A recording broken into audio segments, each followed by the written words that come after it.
Ftojmë në podium zotin Erges Eskiu.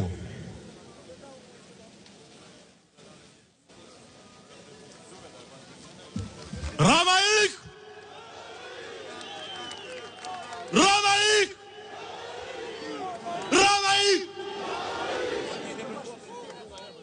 Të nderuar shqiptar, fakte dolën, tentuan të ktheni monizmin, tentuan të shkatronin opozitën, tentuan të na vrisnin, por nuk ja dolën, sepse ne demokratët jemi kocke fort, i bëm ballë etërve të tyre, nuk i kemi për gjë këta sot.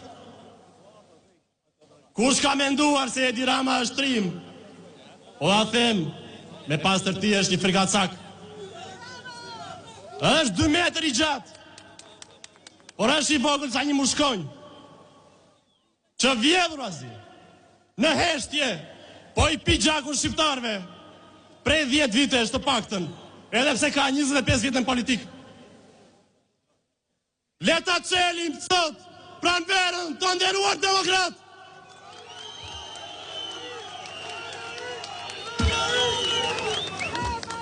Ka 15 ditë edhe vetë fshihet, sepse e di që është në hetim. Sot ai normalisht është larguar, sepse frika e parë është të ketë 100.000 veta në shesh që i thonë Ramaik!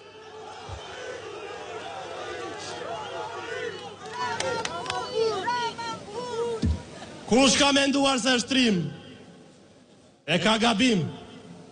A i sot më shumë ka frikë prej vetës vetë.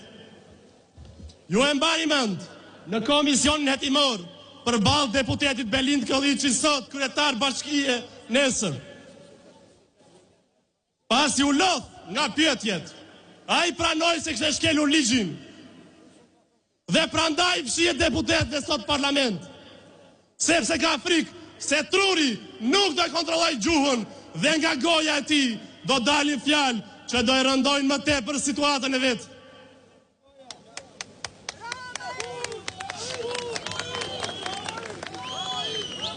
Ramaik! Ramaik! Një mashtrim i madh është këto 32 vite, se ky popull është i majt, nuk është as pak e vërtet.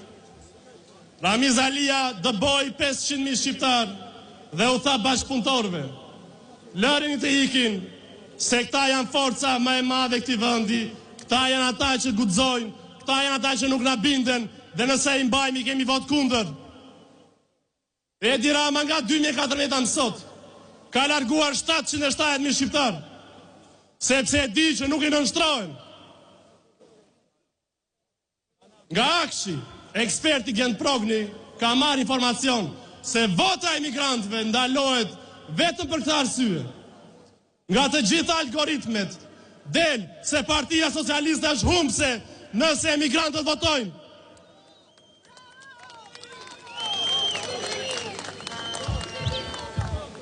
Ne demokratët do të bëjmë gjithçka që diaspora të votojë, por mbi të gjitha ata të kthehen në shtëpitë e tyre.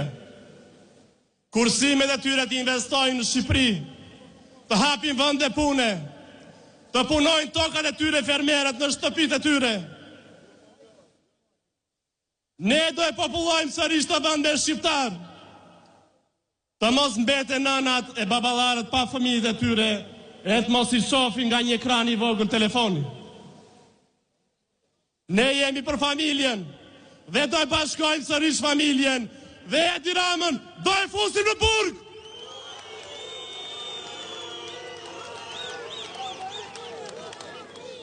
Çfarë do të bëjmë në të rinjtë e PD-s? Do i kthehemi dijes.